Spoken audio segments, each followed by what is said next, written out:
ನಮಸ್ತೆ ರೀ ಎಲ್ಲರಿಗೂ ವೆಲ್ಕಮ್ ಟು ಚೇತೂಸ್ ಕಿಚನ್. ಇವತ್ತು ರೇಷನ್ ಅಕ್ಕಿಯಿಂದ ಇಡ್ಲಿನ ಯಾವ ಥರ ಮಾಡೋದು ಅಂತ ಹೇಳ್ಕೊಡ್ತೀನಿ ಬರ್ರಿ. ಮೊದಲಿಗೆ ಒಂದು ಪಾತ್ರೆಗೆ ನಾನು ರೇಷನ್ ಅಕ್ಕಿನ ಹಾಕ್ಕೊತೀನಿ.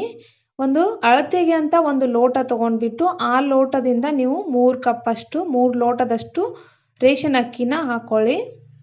ನಾನು ಇಲ್ಲಿ ಫುಲ್ ಆಗಿದೆ, ಅದು ರೇಷನ್ ಅಕ್ಕಿ ಫುಲ್ ಮೇಲೆ ಬರುವಷ್ಟು ರೇಂಜಿಗೆ ನಾನು ರೇಷನ್ ಅಕ್ಕಿನ ಹಾಕ್ಕೊಂಡಿದ್ದೀನಿ. ಹಾಗೆ ಇದು 3ನೇ ಲೋಟ. ಈಗ 3 ಲೋಟದಷ್ಟು ನಾನು ಅಕ್ಕಿನ ಹಾಕ್ಕೊಂಡೆ. ಹಾಗೆ 1/2 ಟೇಬಲ್ ಸ್ಪೂನು ಮೆಂತ್ಯನೂ ಹಾಕ್ಕೊತೀನಿ. ಹಾಕ್ಕೊಂಡ್ಬಿಟ್ಟು ಇದನ್ನು ತೊಳೆಯೋದಕ್ಕೆ ಅಂತ ಸೈಡಿಗೆ ಎತ್ತಿಟ್ಕೊತೀನಿ. ಇವಾಗ ಇನ್ನೊಂದು ಬೇರೆ ಪಾತ್ರೆ ತೊಗೊಂಡು ಅದಕ್ಕೆ ಉದ್ದಿನ ಬೇಳೆನ ಹಾಕ್ಕೊತೀನಿ. ನಾನು 3/4 ಕಪ್ ಅಷ್ಟು ಉದ್ದಿನ ಬೇಳೆ ತೊಗೊಂಡಿದ್ದೀನಿ. ನೋಡಿ, ಕರೆಕ್ಟಾಗಿ ಮೆಜರ್ಮೆಂಟ್ನ ನೋಡ್ಕೊಳ್ಳಿ. ಇದು ನಮ್ಮ ತೋಟದಲ್ಲೇ ಬೆಳೆದಿರೋದ್ರಿಂದ ನಾವು ಇದನ್ನು ಪಾಲಿಷ್ ಎಲ್ಲ ಮಾಡೋದಕ್ಕೆ ಹೋಗಿಲ್ಲ. ಇದು ಏನಿಲ್ಲ ಅಂದರೆ ಒಂದು 10-20 kg ಇದೆ ನನ್ನ ಹತ್ರ. ಸೊ ಹಂಗಾಗಿ ನಾನು ಇದರಿಂದನೇ ಮಾಡಿ ತೋರಿಸ್ತಾ ಇದ್ದೀನಿ. ಅದಕ್ಕೋಸ್ಕರ ನಾನು ಈಗಾಗಲೇ ಬೇರೆ ಬೇರೆ ರೆಸಿಪೀಸ್ನೆಲ್ಲ ಹೊರಗಡೆ ತೊಗೊಂಬಂದು ಮಾಡಿ ತೋರಿಸಿದ್ದೀನಿ. ನಾನು ಇವಾಗ ಅರ್ಧ ಕಪ್ಪು ಸಬ್ಬಕ್ಕಿ ಹಾಗೆ ಅರ್ಧ ಕಪ್ಪಷ್ಟು ಅವಲಕ್ಕಿನ ತೊಗೊತೀನಿ. ಕರೆಕ್ಟಾಗಿ ಅರ್ಧ ಕಪ್ಪು ಅವಲಕ್ಕಿ, ಅರ್ಧ ಕಪ್ಪು ಸಬ್ಬಕ್ಕಿ ಇಷ್ಟು ತೊಗೊಳ್ಳಿ. ಇದನ್ನು ಕೂಡ ಅಷ್ಟೇ ಕ್ಲೀನಾಗಿ ಒಂದು 4-5 ಸರಿ ತೊಳಿಬೇಕು. ನಾನು ರೈಸ್ ಬಂದುಬಿಟ್ಟು 4-5 ಸರಿ ತೊಳಿರಿ ಅಂತ ಹೇಳೋದಕ್ಕಿಂತ ನೀರು ಕ್ಲಿಯರ್ ಆಗೋವರೆಗೂ ನಾವು ತೊಳಿಬೇಕು. ಯಾವುದೇ ಆಗಿರ್ಬೋದು, ಅಕ್ಕಿ ಆಗಿರ್ಬೋದು, ಉದ್ದಿನಬೇಳೆ ಆಗಿರ್ಬೋದು, ಯಾವುದಾದ್ರೂ ಸರಿ. ಏನೇನೆಲ್ಲ ಇಷ್ಟೊತ್ತು ತೊಗೊಂಡಿದ್ರಲ್ಲ ಅದನ್ನೆಲ್ಲ ಕ್ಲೀನಾಗಿ ತೊಳ್ಕೊಬೇಕು. ನೀವು 5 ಸರಿ ತೊಳ್ಕೊತೀರಾ, 10 ಸರಿ ತೊಳ್ಕೊತೀರಾ, ಅದು ನಿಮಗೆ ಬಿಟ್ಕೊಟ್ಟಿದ್ದು. ಇದನ್ನು ಇವಾಗ ಫುಲ್ ಒಂದು 5 ಅವರ್ ಅಥವಾ ಒಂದು 7 ಅವರ್ವರೆಗೂ ಬಿಡ್ತೀನಿ ನಾನು. ಇವಾಗ ಇದನ್ನು ನಾನು ಮಿಕ್ಸಿ ಮಾಡ್ಕೊಂಡಿದ್ದಕ್ಕಂತ ತೊಗೊತೀನಿ. ಇವಾಗ ಫುಲ್ ಅಕ್ಕಿ ಆಗಿರ್ಬೋದು, ಉದ್ದಿನಬೇಳೆ ಎಲ್ಲ ನೆಂದಿದೆ. ಅದಕ್ಕೆ ಇದನ್ನ ಮಿಕ್ಸಿಗೆ ಹಾಕ್ಕೊಳ್ಳೋದಕ್ಕಂತ ಎತ್ತಿಟ್ಕೊತೀನಿ. ಈ ಥರ ಉದ್ದಿನಬೇಳೆಯಿಂದ ಮಾಡಿ ತೋರಿಸ್ತಾ ಇದ್ದಾರೆ ಅಂತ ಹೇಳಿ ಬೇಜಾರು ಮಾಡ್ಕೊಳ್ಳೋದಕ್ಕೆ ಹೋಗಬೇಡಿ. ನನಗೆ ಬೇರೆ ಆಪ್ಷನ್ ಇಲ್ಲ, ನಾನು ಇರೋದ್ರಲ್ಲೇ ಮಾಡಿ ತೋರಿಸ್ಬೇಕು ನಿಮಗೆ. ನಾನಿವಾಗ ಇದನ್ನೆಲ್ಲ ಮಿಕ್ಸಿ ಮಾಡ್ಕೊತೀನಿ.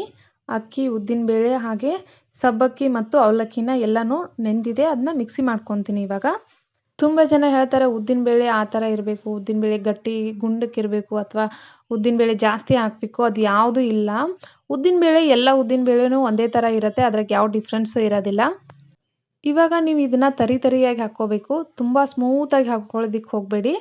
ಸ್ವಲ್ಪ ತರಿ ಇರಬೇಕು. ಈ ಥರ ತೋರಿಸ್ತಾ ಇದ್ದೀನಲ್ಲ, ಈ ಥರ ತರಿ ರವೆ ಥರ ಇರಬೇಕು. ಸ್ವಲ್ಪ ಇಡ್ಲಿ ಅಂದರೆ ಚೆನ್ನಾಗಿ ಬರುತ್ತೆ.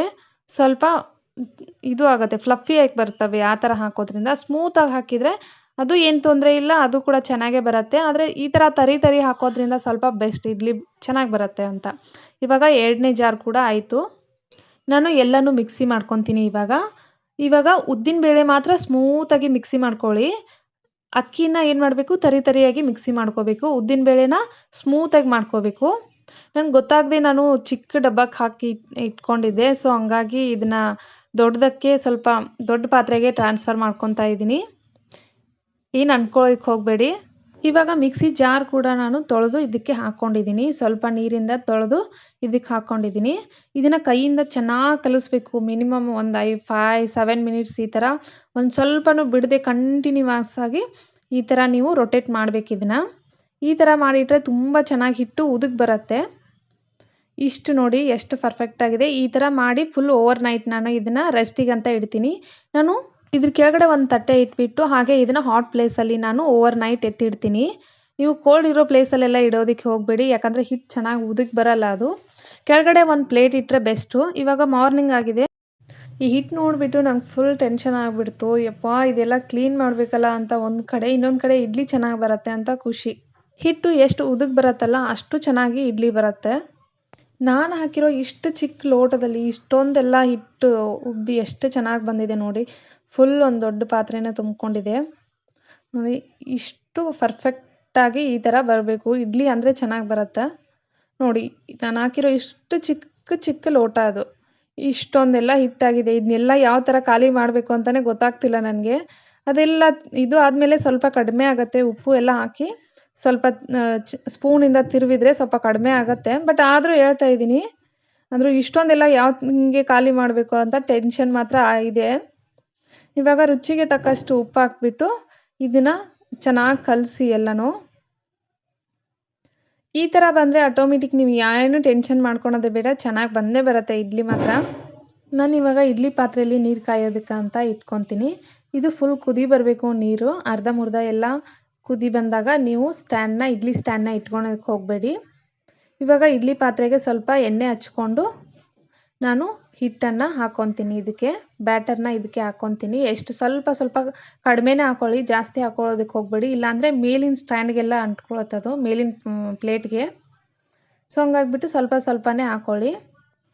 ಜನರಲ್ಲಿ ಒಂದು ತಪ್ಪು ಕಲ್ಪನೆ ಇದೆ, ಅದು ಏನಂದರೆ ಉದ್ದಿನಬೇಳೆ ಜಾಸ್ತಿ ಹಾಕಿದರೆ ಅಷ್ಟೇ ಚೆನ್ನಾಗಿ ಬರುತ್ತೆ ಅಂತ. ಇಲ್ಲ, ಉದ್ದಿನಬೇಳೆ ಜಾಸ್ತಿ ಹಾಕೋದ್ರಿಂದ ಜಿಗುಟು ಜಾಸ್ತಿ ಆಗುತ್ತೆ, ಗಟ್ಟಿಯಾಗಿ ಬರುತ್ತೆ, ಹೊರತಾಗಿ ಫ್ಲಫಿಯಾಗಿ ಬರೋದಿಲ್ಲ.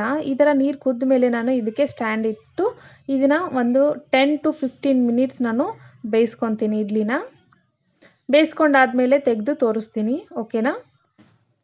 ಇವಾಗ 15 ಮಿನಿಟ್ಸ್ ಆಗಿದೆ. ಇದನ್ನು ಓಪನ್ ಮಾಡ್ತೀನಿ. ಸ್ಟವ್ ಆಫ್ ಮಾಡ್ಕೊಂಡ್ಬಿಟ್ಟು ಇದನ್ನು ಕೆಳಗಡೆ ಇಟ್ಕೊಂಡು ಓಪನ್ ಮಾಡ್ತೀನಿ. ಸಡನ್ನಾಗಿ ನಾವು ಓಪನ್ ಮಾಡಿದ ತಕ್ಷಣ ಕ್ಯಾಮ್ರಾ ಹೀಟ್ ಆಗಿಬಿಟ್ಟು ಆಫ್ ಆಗಿಬಿಡತ್ತೆ. ತುಂಬ ಚೆನ್ನಾಗಿ ಬಂದಿದೆ ಇಡ್ಲಿ, ಮಾತ್ರ ಸಖತ್ತಾಗಿ ಬಂದಿದೆ.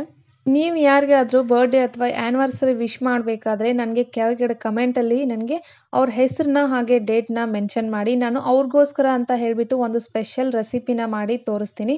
ಹಾಗೆ ಅದನ್ನ ಸೆಂಡ್ ಮಾಡಿದಾಗ ನೀವು ಅವ್ರಿಗೆ ರೀಸೆಂಡ್ ಮಾಡಿದರೆ, ಇದನ್ನು ನಿಮಗೋಸ್ಕರ ಅಂತ ಅವ್ರಿಗೆ ನಾನು ಹೆಸರು ಹೇಳಿಬಿಟ್ಟು ಅದನ್ನ ತೋರಿಸಿದರೆ ನೀವು ತುಂಬಾ ಖುಷಿ ಪಡ್ತಾರೆ. ಈ ಥರ ಒಂಥರ ಡಿಫ್ರೆಂಟ್ ಆಗಿರೋ ಹಾಗೆ ಸ್ಪೆಷಲ್ ವಿಶಸ್ನ ನೀವು ಅವ್ರಿಗೆ ಮಾಡ್ಬೋದು ಅಂತ ಹೇಳ್ತೀನಿ.